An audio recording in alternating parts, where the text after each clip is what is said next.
So bali ito nga pala yung aking gagamitin na insecticide. Meron tayong gamit dito na Brodan.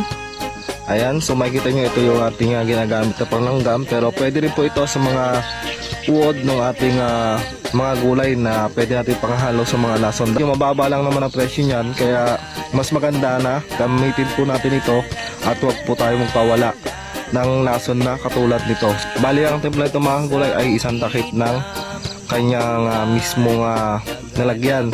At ang gagawin natin fungicide dito mga gulay, gagamit agad tayo dito ng Score fungicide. So pwede rin po yung mga kabrio, pero kung unang bili pa lang po, kalamita mas maganda ang iuna natin na gamitin ay itong Score. Ayan. So makikita nyo mga gulay, dati ang ini-sprayan ko talong. Ngayon ang palaya po yung ating alaga ngayon na tanim.